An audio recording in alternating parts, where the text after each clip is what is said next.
Bismillahirrahmanirrahim. Alhamdulillahi rabbil alamin. Wassalatu wassalamu ala ashrafil anbiya'i wal mursalin Sayyidina wa maulana Muhammadin wa ala alihi wa ashabihi ajma'in, amma ba'du. Hadratal afadil ulama anal a'izza, segenap tokoh agama, tokoh masyarakat, wabil khusus jajaran takmir Masjid Darussalam Omma Indah, para jamaah, bapak ibu, adik-adik semua yang hadir pada pagi yang penuh barokah ini. Mengawali kajian subuh kali ini, mari kita bersama-sama mengucap syukur kepada Allah dengan ucapan Alhamdulillah. Alhamdulillah, pagi ini kita dibangkitkan dari kematian sementara dalam keadaan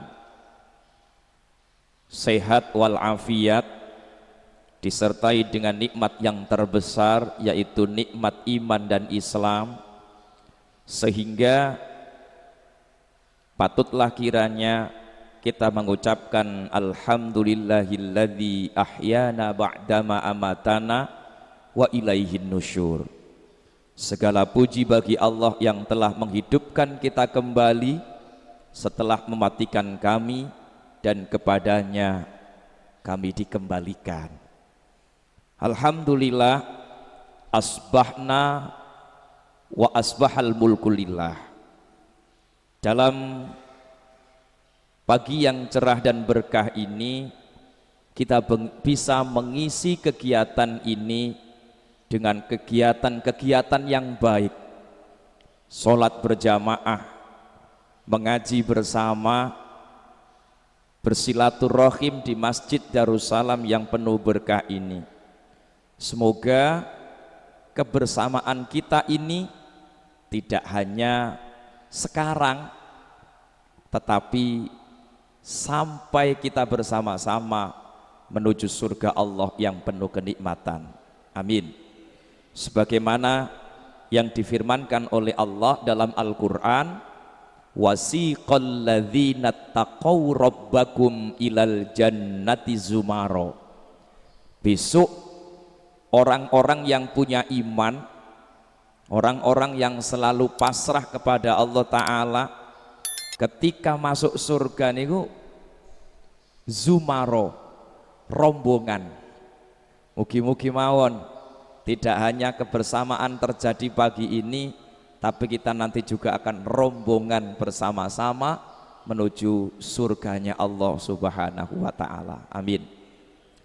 Sholawat serta salam semoga tetap tercurah limpahkan kepada junjungan kita Nabi besar Muhammad sallallahu alaihi wasallam, keluarganya, sanak kerabatnya, kita semua selaku umatnya, semoga mendapatkan kecipratan barokah dari kegiatan ngaji kita, sehingga kita bisa mensuri teladani apa yang dicontohkan baginda Nabi besar Muhammad sallallahu alaihi wasallam. Amin.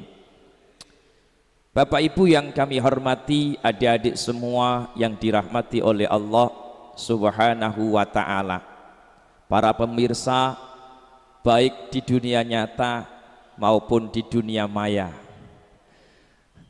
kita ini mengakui bahwa dengan kemajuan teknologi, kemajuan ilmu pengetahuan, pesat dan cepatnya informasi diterima oleh manusia, sehingga kita sekarang ini memang berada di dua dunia, dunia nyata maupun dunia maya.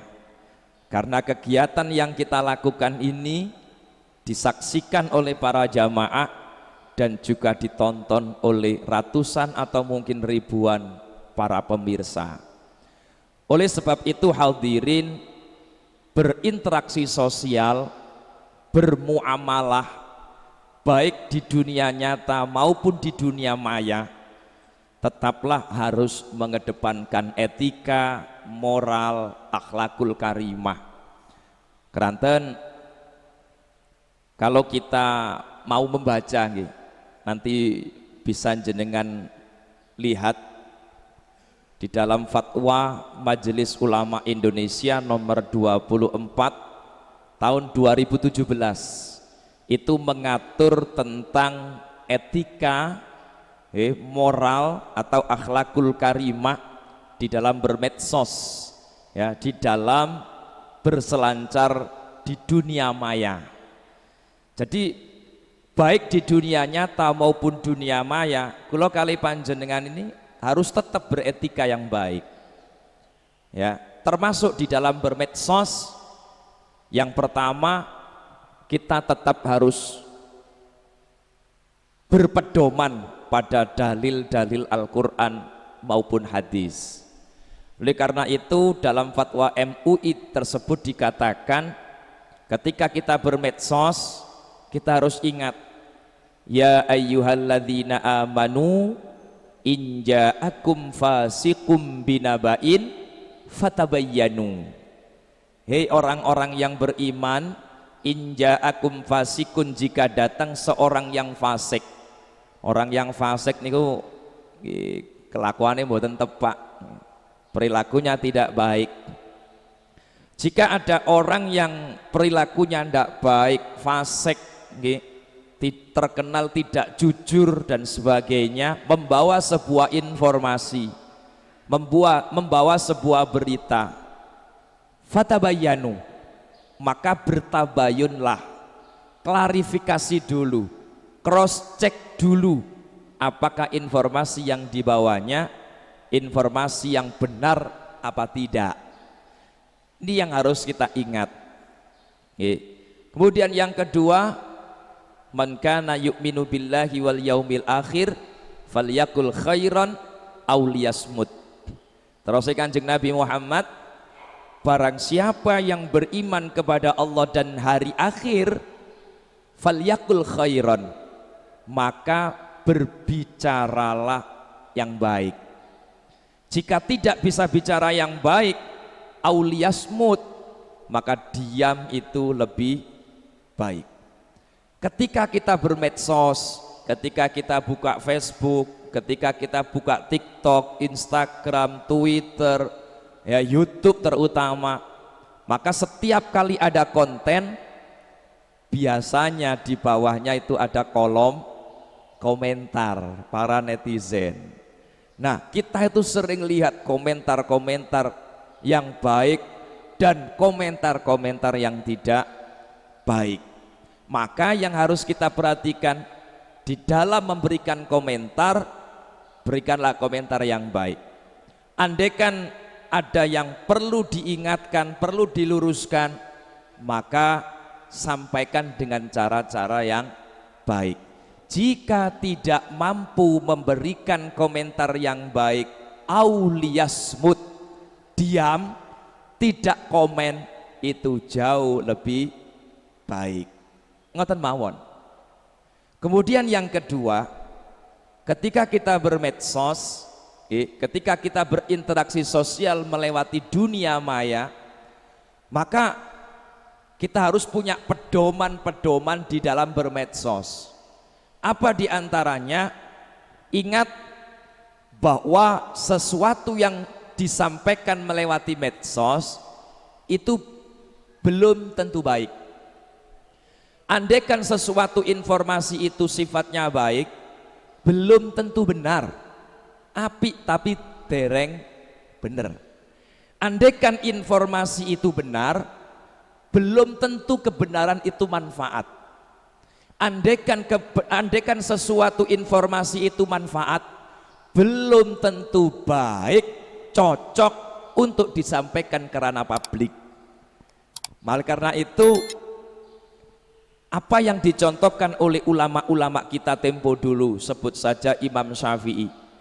Imam Syafi'i niku nate sanjang menyampaikan, nek sampeyan ono masalah sing gak cocok ambek wong liya, jika Anda ada ketidakcocokan dengan orang lain yang menyampaikan informasi, maka tegurlah ia dengan cara yang baik. Terus pun dicarani negur, tegurlah ia di tempat yang mana tidak ada orang yang melihat.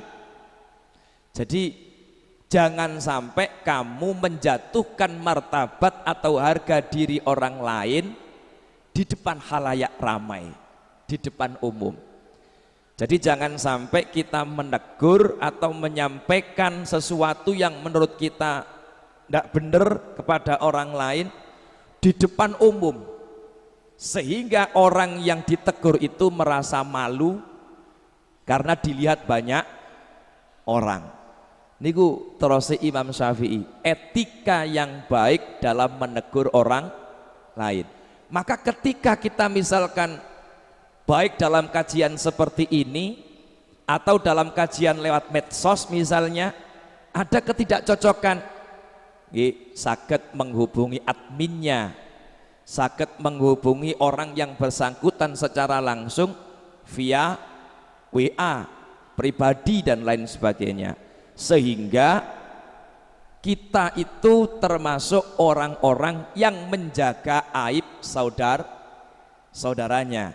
Barang siapa yang bisa menjaga, menutupi aib saudaranya, maka aib-aibnya akan ditutup oleh Allah di akhirat kelak. Seperti itu Pak, itu etikanya.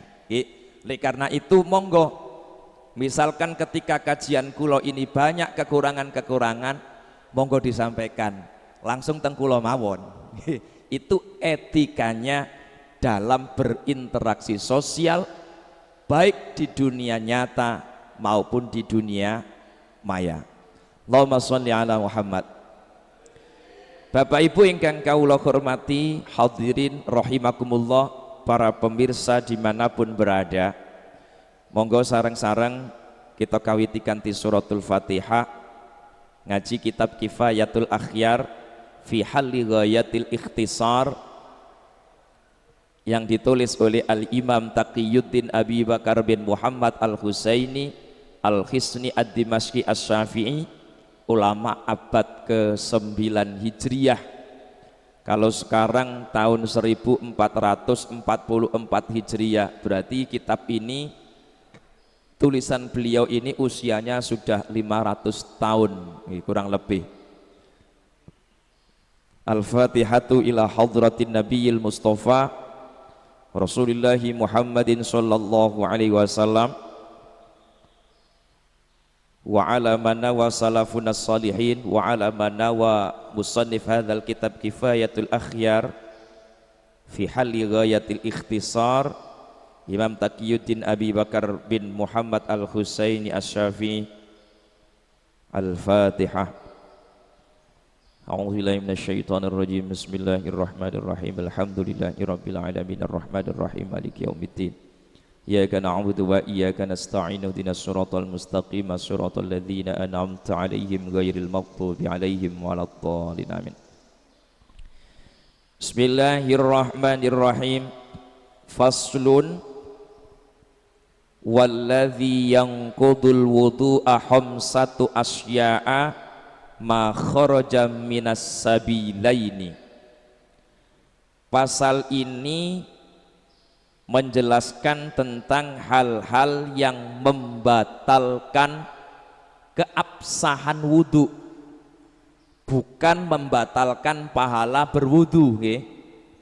Yang membatalkan pahala berwudu itu sama dengan yang membatalkan puasa, dusta, ghibah, namimah, adu domba, melihat dengan syahwat, itu termasuk yang membatalkan pahala wudu. Lah niki pasal tentang hal-hal yang membatalkan keabsahan wudu. Wudu ini batal. Yang pertama kata beliau, ma kharaja minas sabilaini, sesuatu yang keluar dari dua jalan. Yang dimaksud jalan ini bahasanya bahasa kinayah, bahasa sindiran mawon. Dua jalan yang dimaksud adalah kemaluan. Kemaluan manusia, baik kemaluan depan maupun kemaluan belakang. Semuanya itu membatalkan wudhu. Wa yanqudul wudu'a aidan syifa'u daimil hadasi.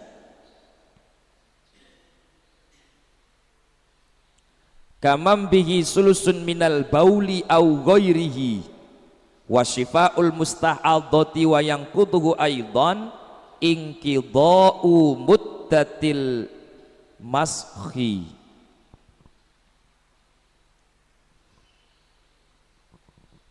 Di antara yang membatalkan wudhu juga terus Kiai Musannef syifa'u daimil hadasi, kesembuhan orang yang daimul hadas, beser contohnya nggih, tiang beser niku nek mantun wudhu kan pipis malih. Nah, orang yang beser ini berarti dalam kondisi darurat. Jika ada orang beser habis wudhu mau sholat, dadak pipisnya itu cerat-cerit, maka orang yang beser ini dimakfu, Pak. Tidak perlu beser wudhu, boten. Dia akan merasa keberatan dalam melakukan ibadah. Maka orang yang beser itu ketika habis wudhu kemudian kok dirasa ada keluar air kencing misalkan, maka itu dalam kondisi darurat dimakfu, disepuro, Pak, tidak apa-apa. Tetapi ketika besernya itu sembuh, maka status wudhunya itu batal. Ngerti lho Pak maksudnya, Pak? Kemudian wasyifaul mustahadhah, termasuk orang perempuan yang mengeluarkan darah istihadhah. Jadi perempuan itu ada darah yang mirip dengan darah haid, namanya darah istihadhah. Istihadhah itu penyakit orang yang mengalami datang bulan, menstruasi tapi tidak normal. Itu berarti istihadhah. Perempuan yang normal mengeluarkan darah haid itu 24 jam sehari semalam. Normalnya itu, Pak, 24 jam. Umumnya perempuan yang haid itu 7 hari biasanya, umum, Pak, 1 minggu. Nah, yang maksimal itu biasanya maksimal 15 hari. Contoh ngeten, Mbak nggih. Contohnya ada seorang wanita nggih yang haid. Dia mengeluarkan darah haid hanya 1 hari 1 malam. 1 hari 1 malam. Besoknya sudah tidak haid. Berarti darahnya itu darah haid. Bagaimana caranya ngitung bahwa darah yang keluar itu mencapai 24 jam? Carane ditingali. Misalkan keluar darahnya itu jam 5 pagi misalkan. Jarak beberapa jam harus dilihat. Ditingali. Katoke, celana dalamnya dilihat.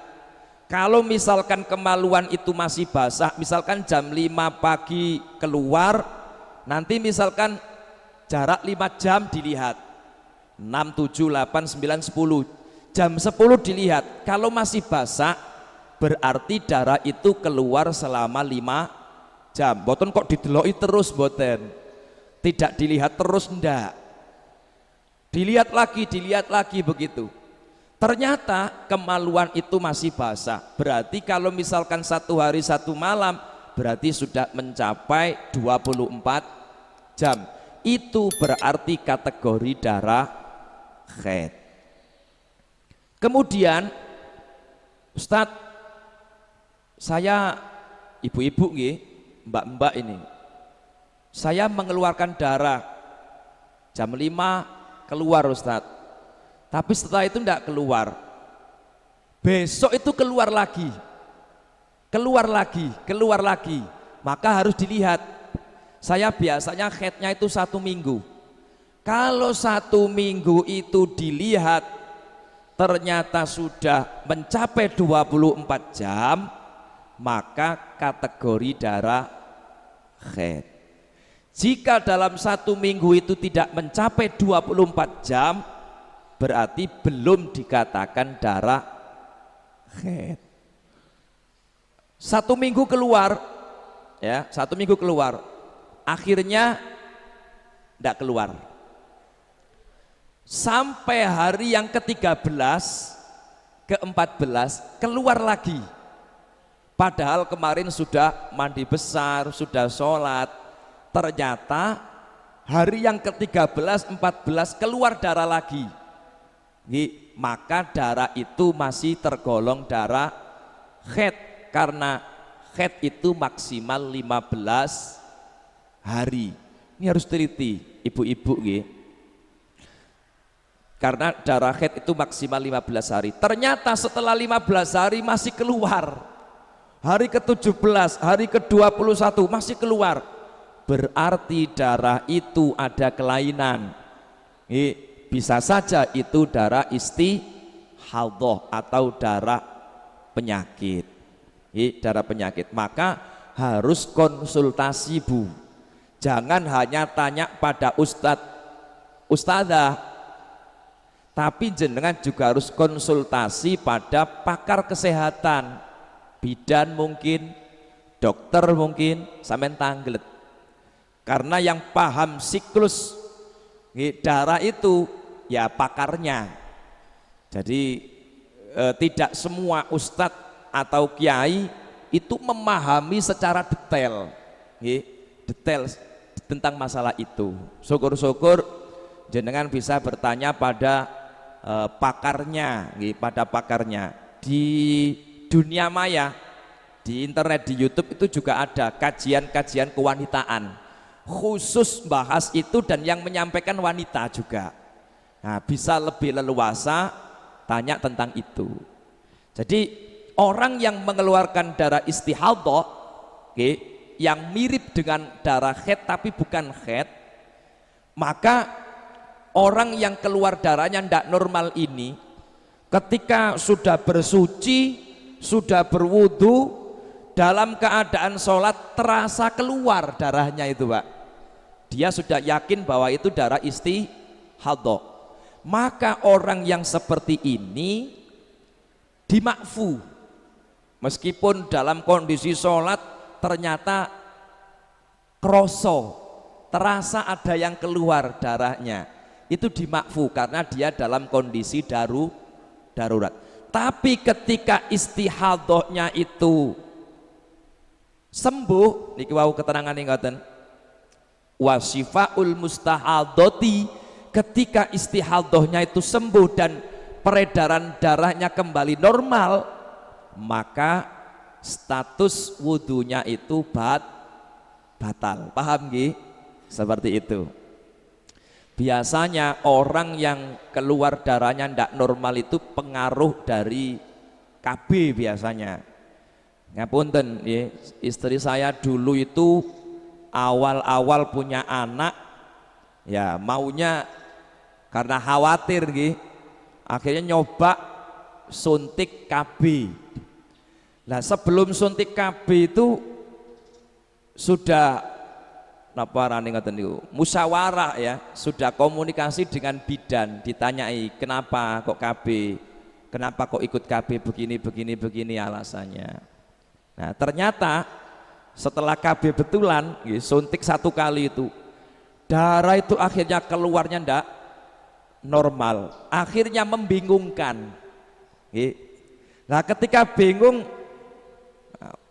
saya sendiri juga tidak terlalu detail ngurusi babakan itu.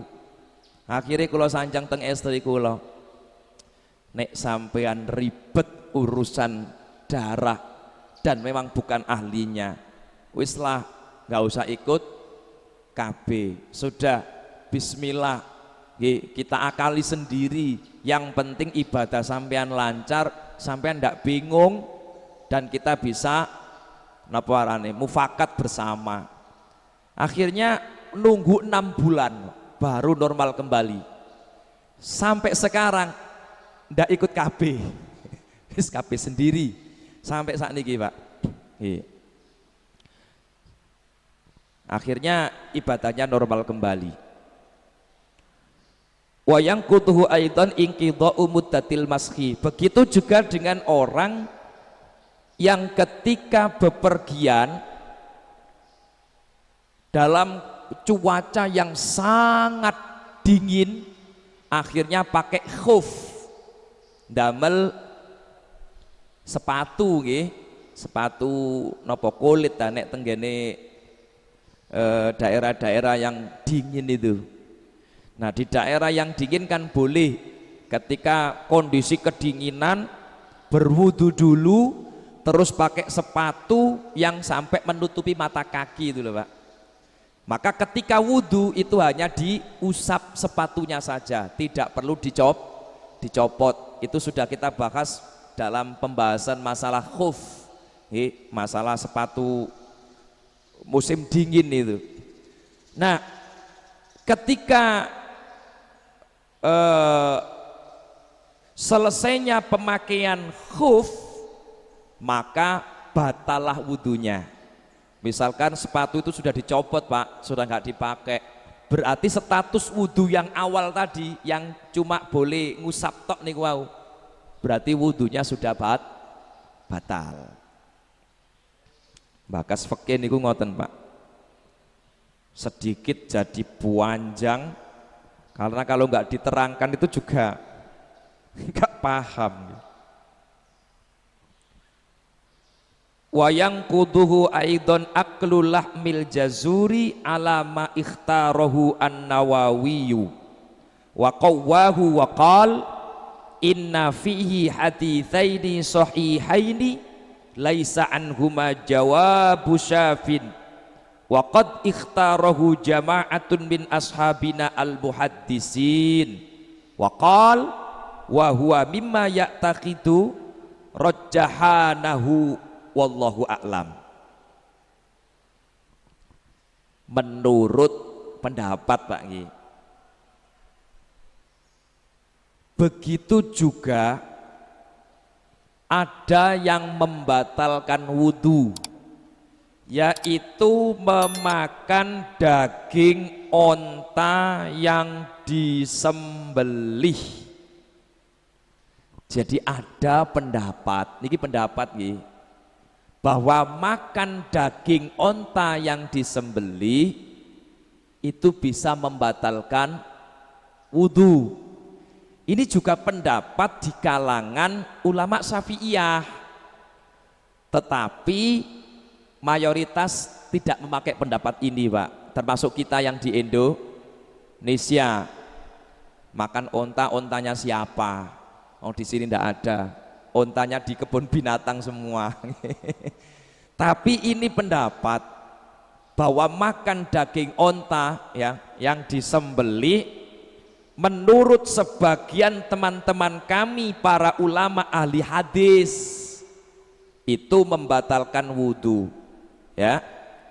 Was-shahih alladzi alaihi jumhurul ashab annahu la yanqudul wudhu. Tetapi jumhur ulama, jumhur niku mayoritas ulama Syafi'iyah mengatakan bahwa makan daging onta itu tidak membatalkan wudhu. Ngoten lho maksudnya. Wa ajabu an hadza bima rawa Jabir radhiyallahu taala an. Mereka menjawab permasalahan ini berdasarkan hadis riwayat Jabir, inna akhiral amroini min rasulillahi sallallahu alaihi wasallam tarkul wudu'i mimma masat uhunnar. idza arafta hadza fal kharij minas sabilaini wa huma al qubul wad dubur naqidun lil wudu'i ainan kana au roihan mu'tadan au nadiron kadami wal hasa najasul aini kana au tahiron kadudi.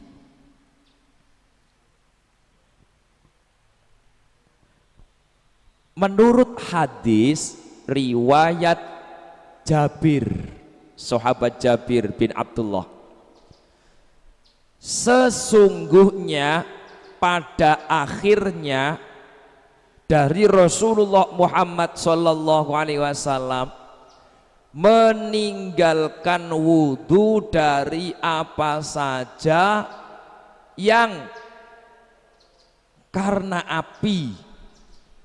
Jadi para ulama bersepakat bahwa tidak perlu wudu kembali setelah makan apa saja yang dimatangkan dengan bara api, karena Nabi juga ndak wudu. Jadi kita ikut jumhur ulama bahwa setelah makan onta tidak batal wudunya.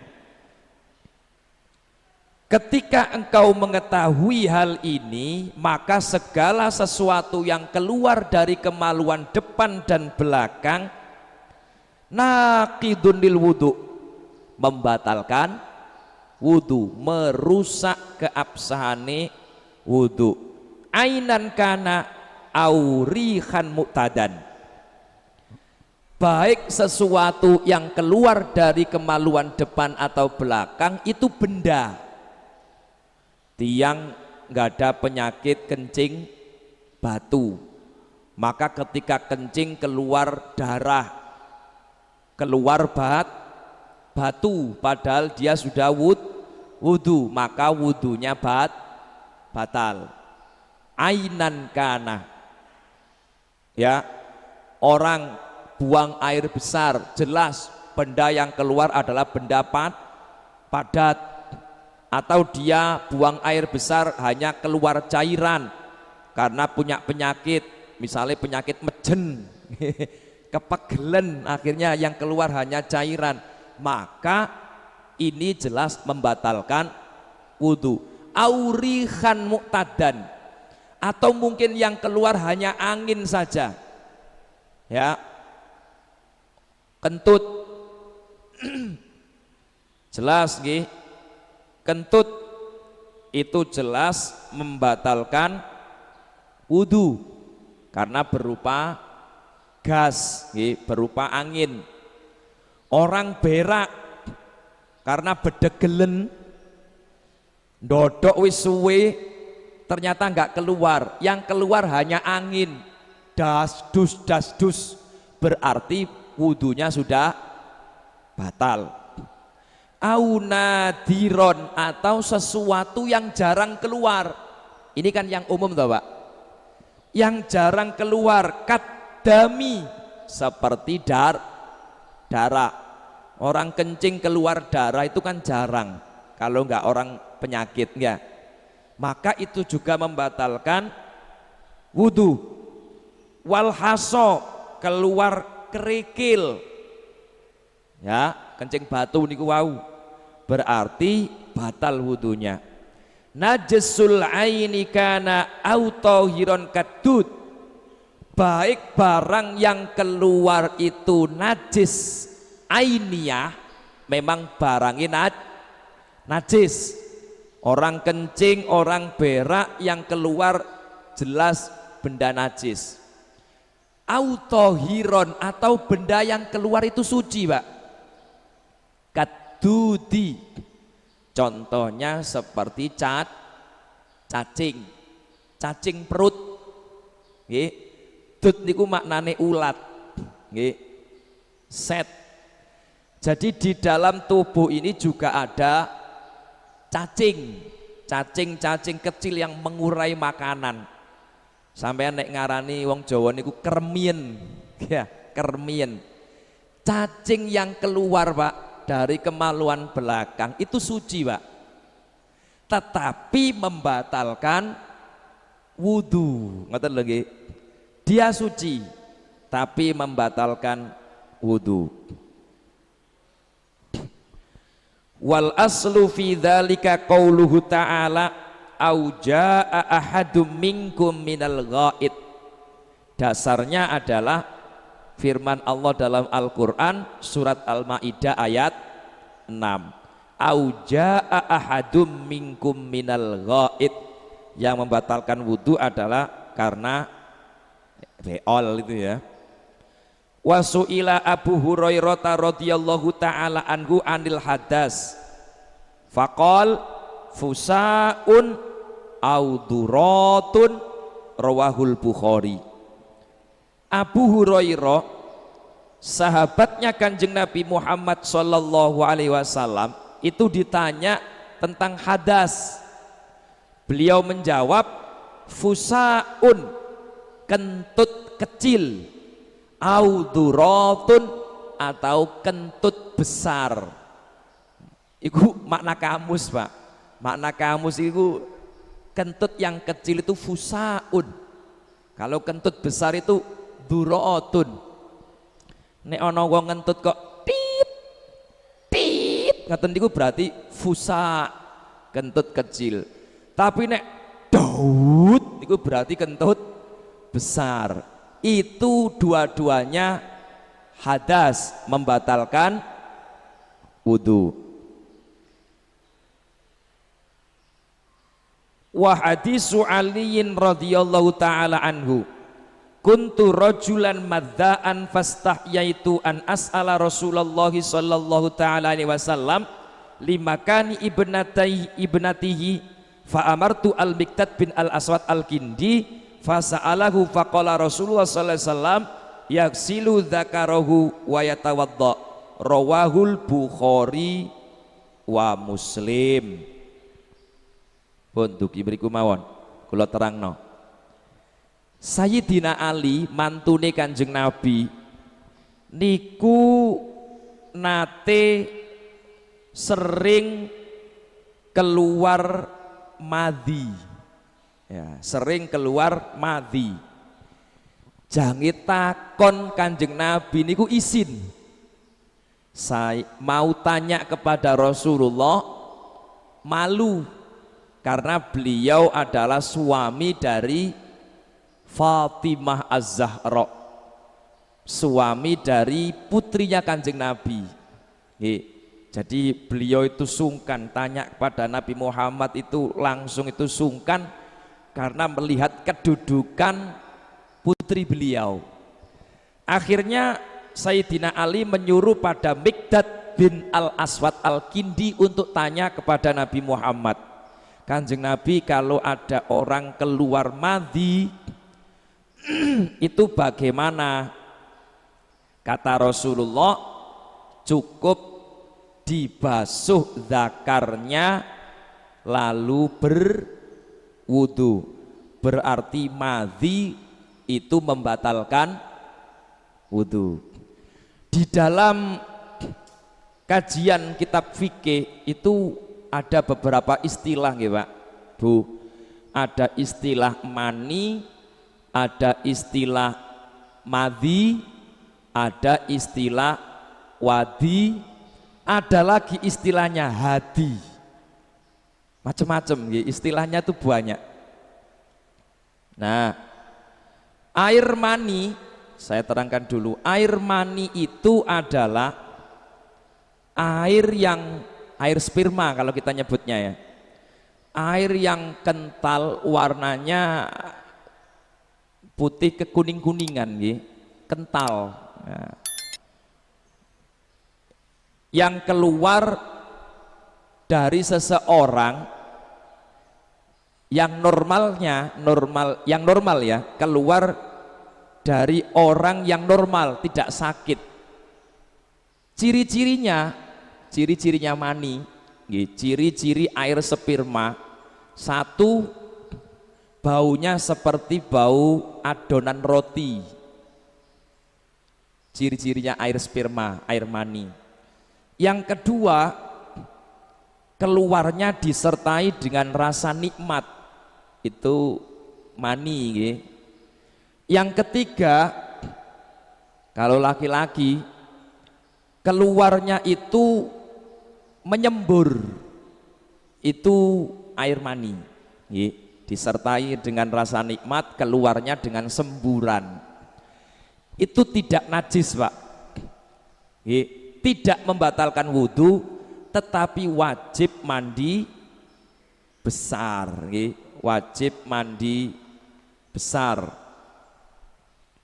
Sedangkan kalau wanita itu kalau wanita itu mani seorang wanita itu tidak sama dengan laki-laki. Kalau mani seorang wanita itu tidak keluar Pak, tidak sampai keluar, tetapi tetap ada di dalam farjinya, dan mungkin hanya tampak bekas-bekasnya saja pada kemaluan laki-laki ketika ada hubungan suami istri, itu bedanya. Kemudian madi, air madi adalah air encer yang keluar dari kemaluan ketika dipermainkan dan lain sebagainya. Niku air madi. Jadi karena ada dorongan syahwat terus keluar, tapi encer, tapi encer. Mungkin apa ya istilahnya? Pelumas istilahnya, sebelum terjadi hubungan suami istri, itu air madi. Menurut dawuh Rasulullah tadi cukup dibasuh dan wudhu.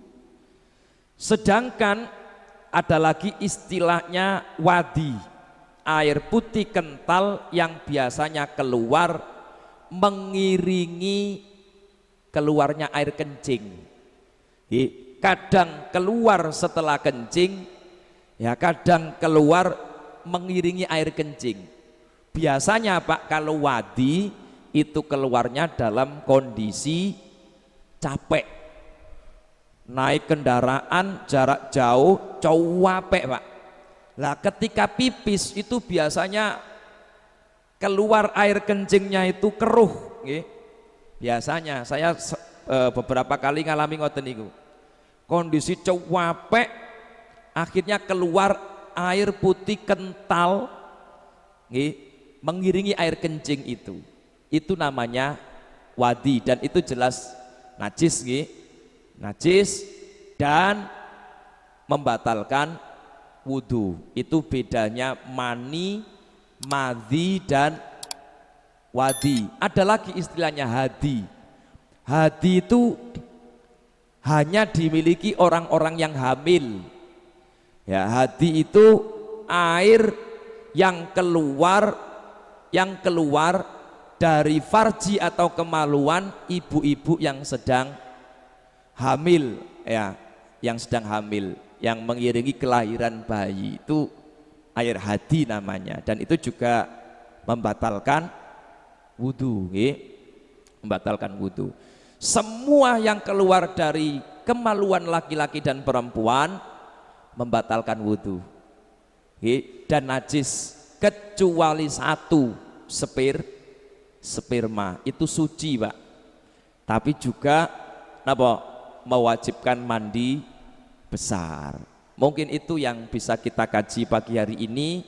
Moga-moga menjadi ilmu yang manfaat. Allahumma amin. Al-Fatihah.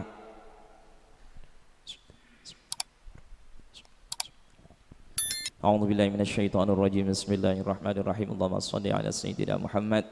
Alhamdulillahi rabbil alamin. Allahumma anfa'na bima 'allamtana wa 'allimna ma yanfa'una wa zidna ilman walhamdulillahi ala kulli hal.